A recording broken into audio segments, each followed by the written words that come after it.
सासू जी, मैंने शादी थप्पड़ खाने के लिए नहीं की है। जब तक उसका पति घर पर न आए तब तक उसे उसकी सास खाना खाने नहीं देती। इतनी निर्दयी उसकी सास ने रसोई घर को ताला लगा रखा था। ऐसा क्या हुआ था कि गोमती कंचन को इस प्रकार का दुख दे रही थी? और कंचन के पति मतलब अशोक का ऐसा स्वभाव क्यों था कि नई दुल्हन होकर भी वह अपने पति की राह नहीं देखती थी। कंचन की शादी को 14-15 दिन हुए थे।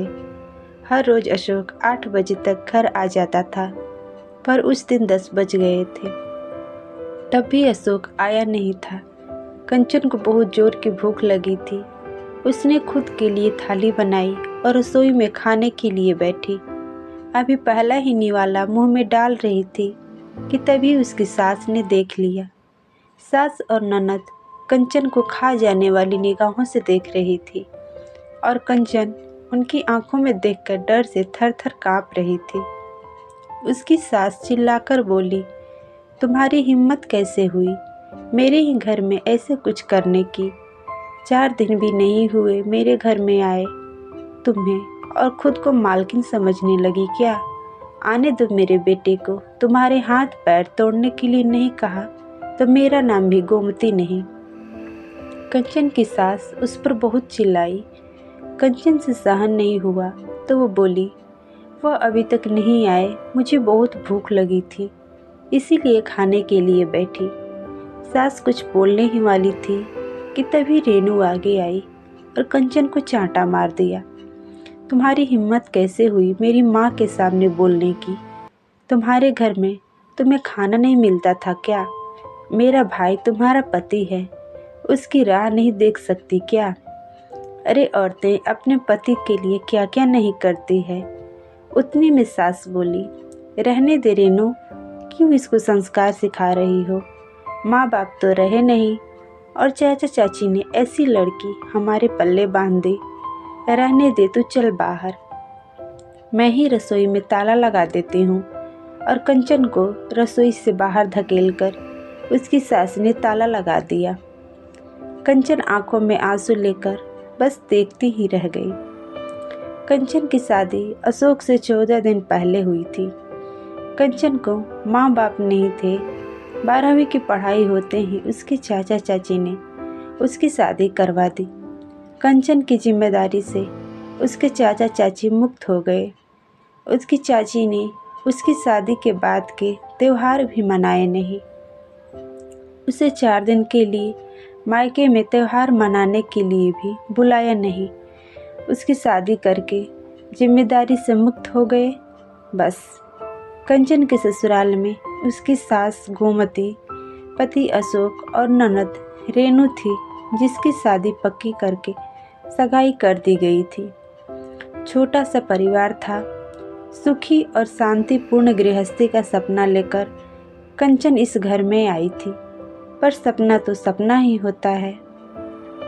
हर समय सपना सच होना कम मुमकिन होता है। उसका भी सुखी गृहस्थी का सपना तो अब सपना ही रह गया। आज क्या हुआ क्या पता।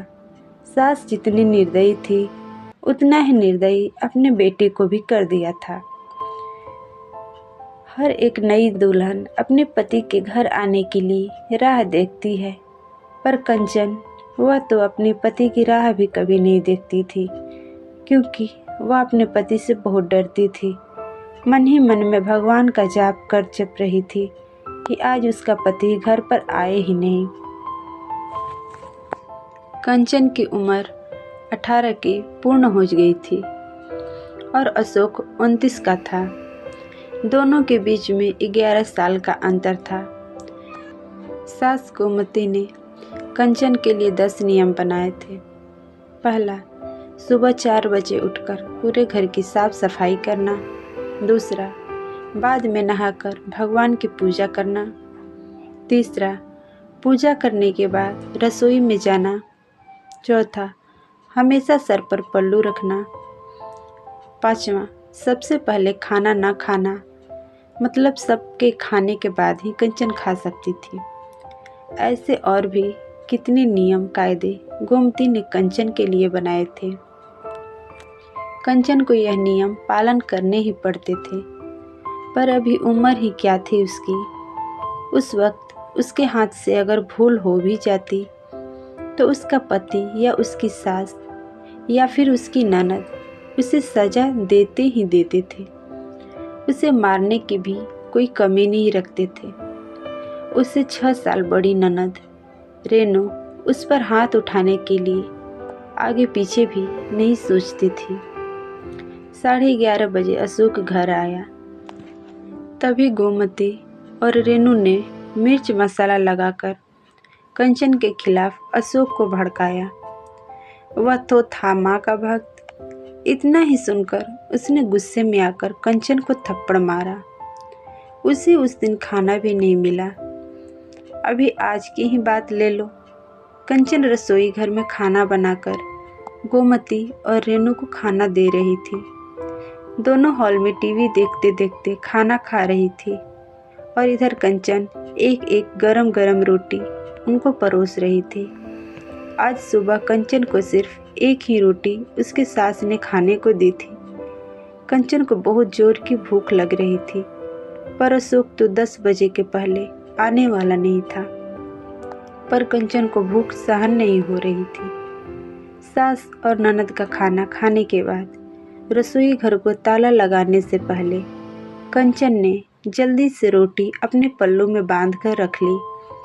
जब माँ बेटी का खाना होने के बाद उन्होंने कंचन को बाहर निकालकर रसोई घर पर ताला लगा दिया और दोनों अपने रूम में आराम करने के लिए निकल गई। उसने पल्लू में बंधी हुई रोटी निकाली और रोटी वैसे ही बिना सब्जी के खाने लगी। रोटी खाते खाते उसकी आंखों से आंसू बह रहे थे। उसका स्वाभिमान इस बात के लिए रजामंदी नहीं दे रहा था, लेकिन क्या करे, यह भी उसे समझ अब आ रहा था। ठीक उसी समय गोमती कोई काम के लिए उधर आई और उसने कंचन को रोटी खाते हुए देख लिया। बस फिर क्या होगा, तमाशा चालू हो गया और उस वजह से कंचन भगवान से प्रार्थना कर रही थी कि अशोक घर पर आए ही नहीं। क्या पता आज वो क्या करेगा। शादी के बाद इनके ही सामने खाना खाया था, तब तो थप्पड़ मारा था, पर आज तो रोटी चुरा कर खा रही थी। थोड़ी देर बाद अशोक घर पर आया तो कंचन का दिल जोर जोर से धड़कने लगा। डर के मारे पसीने से भीग गई। कुछ ही मिनटों बाद अचानक से अशोक का जोर से आवाज आया, कंचन जल्दी बाहर आओ। कंचन डरकर थर थर कांपते हुए बाहर आई। देखा तो सास अभी भी शेर की तरह उसकी तरफ देखकर गुर्रा रही थी। रेनू भी मन ही मन मुस्कुराकर देख रही थी और अशोक की आंखें खून के जैसे गुस्से से लाल हो गई थी। जैसे ही कंचन अशोक के सामने आई, उसने उसके बालों को पकड़कर जोर से धकेल दिया। आह! कंचन बहुत जोर से चिल्लाई। तेरी इतनी हिम्मत हुई कि तू अपने ही घर में चोरी करती है?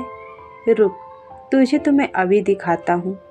बोलते बोलते अशोक ने अपने कमर का बेल्ट निकाला और कंचन को मारने लगा। कंचन जोर जोर से रोते हुए, दर्द से चिल्लाते हुए उसकी माफ़ी मांग रही थी, पर उसके पति को और घर में रहने वाली 2 औरतों को उसकी दया नहीं आई। कंचन को सहन नहीं हो रहा था। तभी उसने अशोक को धक्का दिया और घर के बाहर भागने लगी। तभी अरे उसको पकड़ो, बाहर कहाँ चली? गोमती अशोक को बोली। तभी अशोक बोला, जाने दो माँ, भाग कर कहाँ जाएगी? कहाँ उसे पालने के लिए उसके मायके वाले हैं जो उसे संभाल लेंगे? आएगी वापस घूम के यहीं पर। जाने दो उसे, पहले मुझे खाना परोसो, मुझे बहुत भूख लगी है। अशोक की बात सुनकर गोमती ने उसको खाना दिया और अशोक भी खाना खाने लगा। बाद में थोड़ी देर बाद कंचन घर में आई। उसे देखकर तीनों राक्षस जैसे हंसते हंसते उसके सामने खड़े हुए।